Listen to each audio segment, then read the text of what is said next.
The Campbell County Commission voted 13-1 during a Budget Committee session Monday evening to approve an additional $240,000 expenditure for the uncompleted Justice Center, bringing the total cost of the jail, courtroom, and law enforcement judicial office complex to more than $12 million. The latest addition to the complex will only cost taxpayers half the amount, with the Justice Center architect picking up the other half. Finance Director Jeff Marlowe told commissioners. Marlowe explained that state regulations were changed back in 2009 to require that maximum security inmates held for over 10 hours must be allotted minimum of 35 square feet of cell space, as opposed to earlier requirements of only 25 square feet.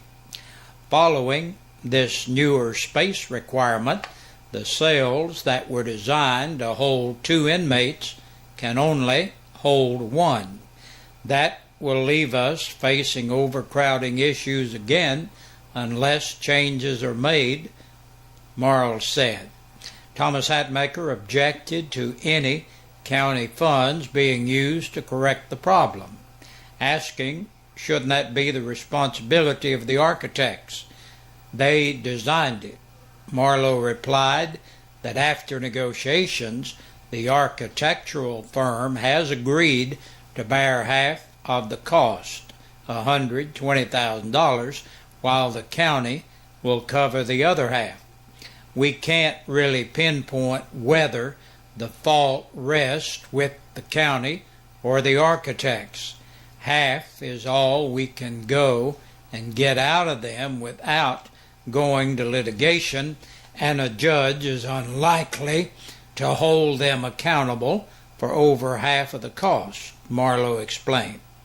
He added that the county can use $90,000 that remains unspent from funds already budgeted for a railroad spur at Oswego Industrial Park, while the balance can be covered from contingency funds already in the Justice Center budget.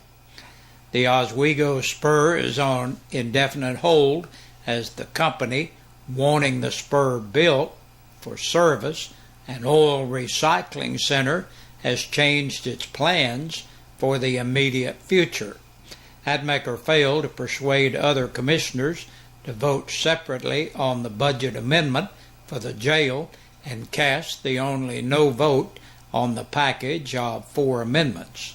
Later during the commission workshop, James Slusher criticized the commission's decision, asking if any commissioners had ever seen a detailed construction plan for the Justice Complex.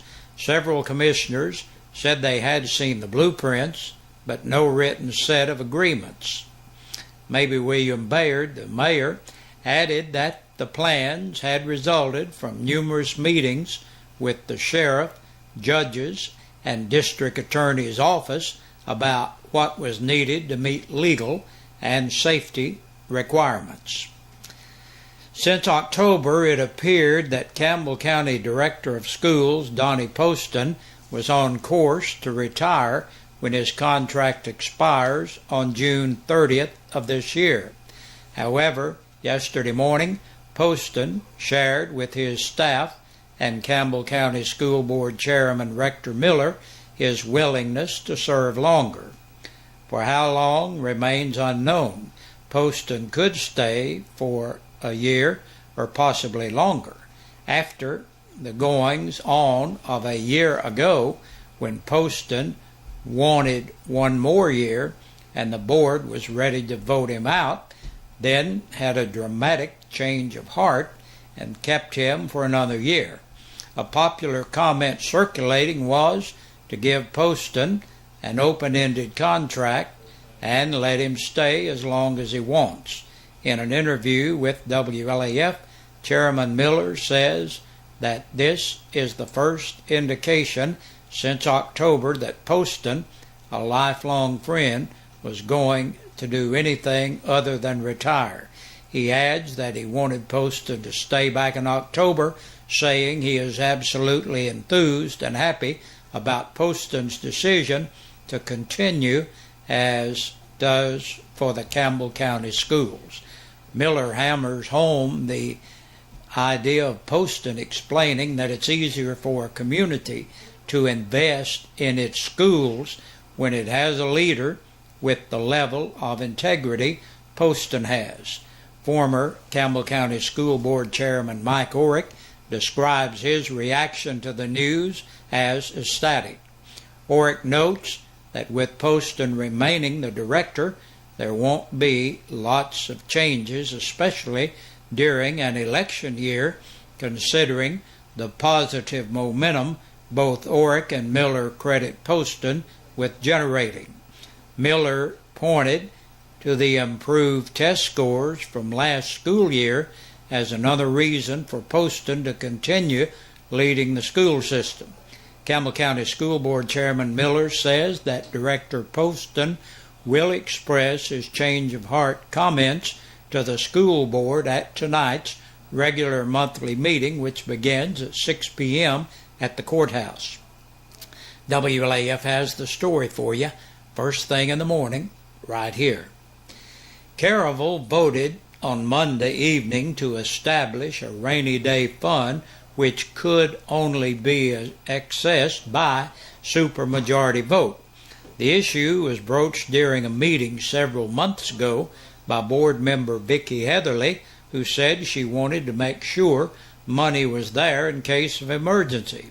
At that time, the board had agreed to revisit the issue during the January meeting.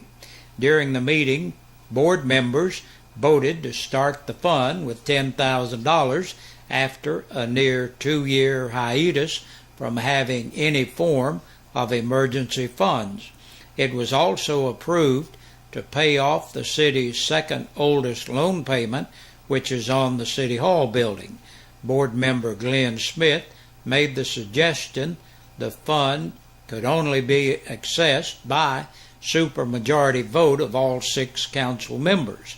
The rainy day fund and payment of the remaining $11,063 in debt owed on the building was approved by all board members except for Heatherly and Alan Smith, who both felt there should be more money placed in the fund while the town had it in the fund.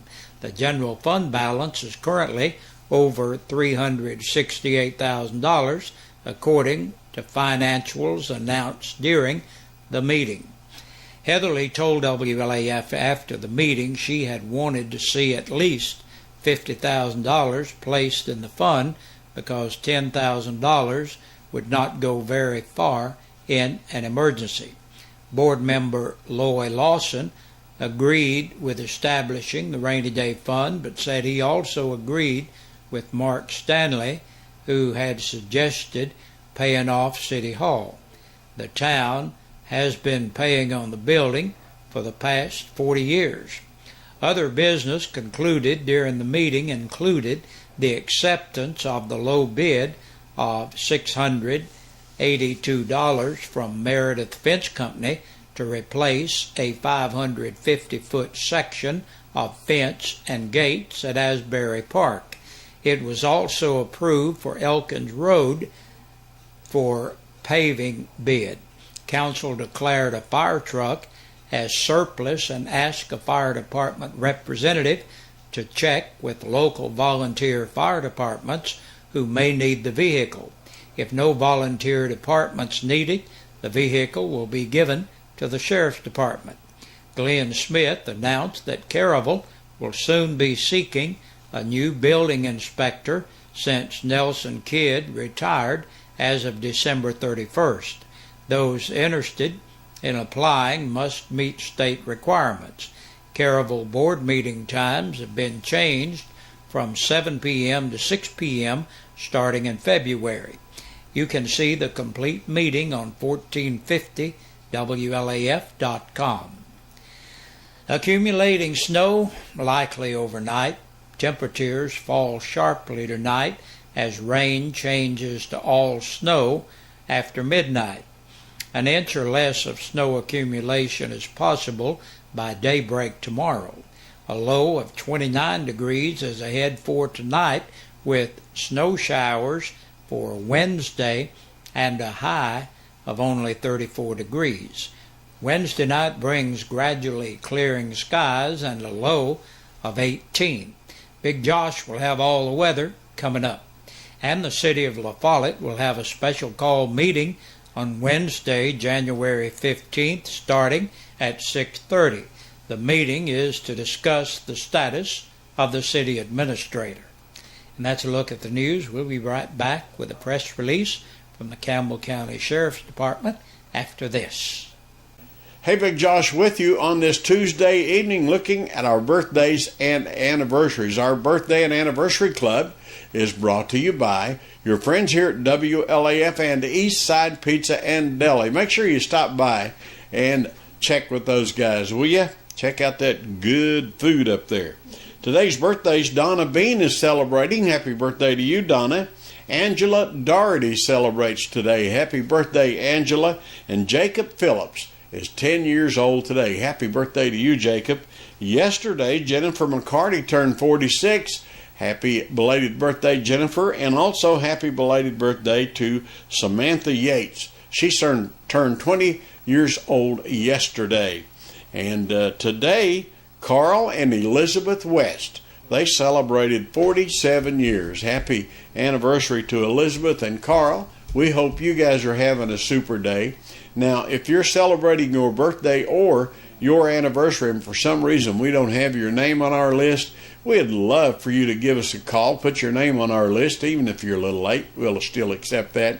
But that's the way you qualify to be in the drawing on Friday, and you could win a birthday dinner for two or an anniversary dinner for two from your friends here at WLAF and the folks at East Side Pizza and Deli, located in the Food Line Center. Hey, good Lord willing, we'll see you tomorrow at about this same time. Good night. God bless.